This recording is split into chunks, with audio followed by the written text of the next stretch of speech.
Beep, beep, beep, beep, beep. 101.1, yes, the best! Kasama nyo pa rin ang inyong DJ RP, DJ Rico Panyero. Beep, beep, beep, beep, beep. At ang tsaka-tsaka, ang favorite yung alien, yung cute Martian. Grabe naman yung pagka-cuteness niyan. Uy, shout out pala no sa nag-iisang instant milyonaryo. Nag-iisa again mga bes ha. Nag-iisa? Her? Yes, nag-iisang winner ng 640 million pesos sa Super Lotto 649 draw. Ngayon po ay hinahanap na namin ang pagkakakilanlan ng winner para mamigay ng balato. No, hindi, controversial yan, Martian. Huh? Oh, hindi yan inilahalat-hala. Oh, hindi yan ina-announce kung sino yung nanalo para sa kanyang seguridad. Ang damot naman. Ang damot ba? Oy, bakit? Ikaw ba, Martian, kapag nanalo ka sa loto ng 640 million, sasabihin mo ba na nanalo ka? Siyempre hindi. Tingnan mo? Diba? Sabi ko sa'yo eh. Oh. Kaya congratulations mga bes. Alam mo, mga bes na ang hirap-hirap kitain ang pera. Pero napakadaling gastusin. Tama. Oh, ano ba ang pwedeng magastos, Martian, sa 640 million pesos para maubos agad? Bumili ka ng Bumili ka ng island. Yan, bumili ka ng island. Ano pa pwede? Bumili ka ng airplane. Uy, bumili ka ng airplane. Bumili ka ng bahay na malaking-malaki yung mansyon. Tapos merong farm. Oh, di ba merong farm? Kaya itong 640 million pesos, yes, napakalaki bes. Napakalaking pera nito, pero napakadaling gastusin. Nalaman nyo ba na merong naging milyonaryo sa loto pero hindi niya naalagaan ang pera niya? Huh? Sana binigay niya na lang sa akin.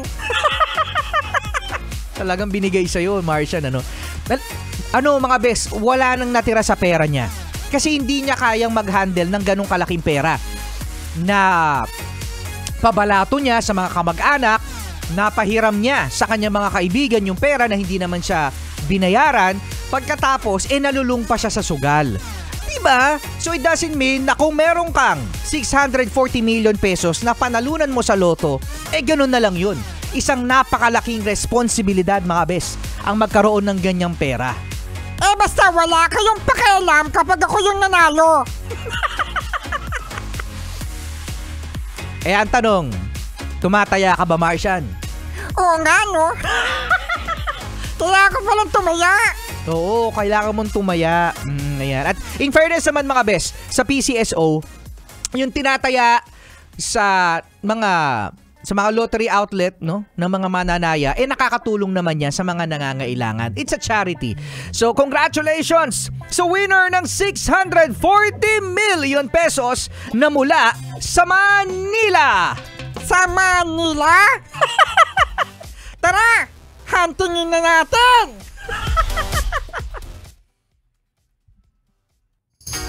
Kalbo.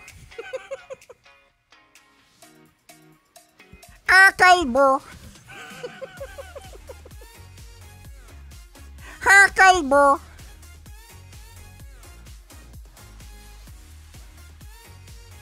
Kalbo. Kalbo. Nasa kabila. Kalbo. Ikaw, Kuya Joshua, ano ka no? Gatong ka Diego Bandido. Kalbo. Ang sabi ni Kuya Joshua. Si Diego ayang kintab ng ulo. Kasi siya ay kalbo. Yan ang sabi ni Kuya Joshua. Kahit i-rewind mo pa ang bidyong to. No, ay! Loko si Kuya Joshua. Ang Love Radio, may DJ na kalbo. Loko. Pakapasmado eh. Ala, nasira na yung ano ni Martian. Kinarma.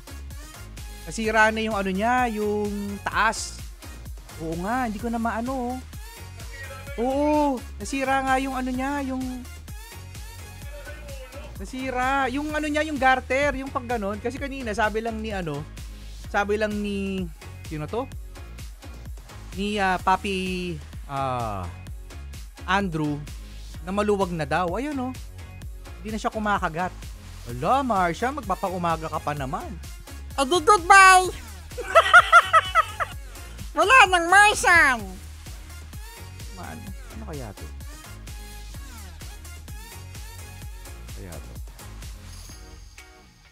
Hirap kasi nasa loob yung ulo.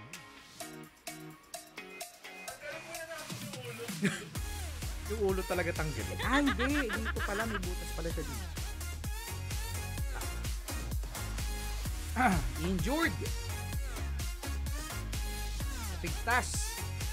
Ulo. Marcia.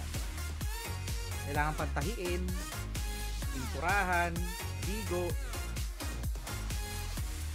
Kahit na Kuya Joshua ganun din. Kailangan may masusungkit ka din sa loob. Para mabuti.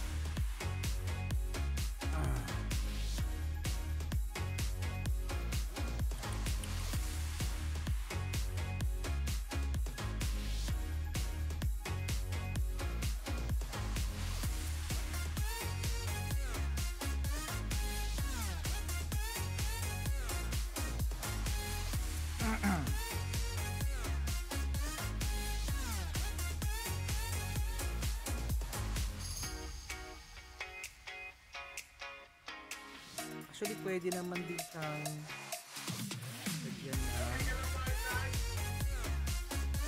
Hindi! Di ba kapag salita? Pasmado kasi ang bunganga eh. Eh paano kasi no? Di ba yung bibig? Basta yung tali niya isang dito na lang sa ilalim. Lang, syempre, kailangan mo lang sa taas. Hindi ako na mag-blame eh.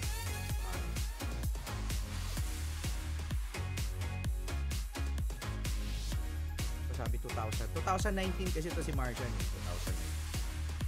2019. Ilang taon na yan Kuya Joshua? Oo, pandemic baby to eh. Siya pala yun. Ay, wala pa ako din na nag-upisa yung virus ha. Parang hindi kompleto eh. Iba na Kuya Joshua.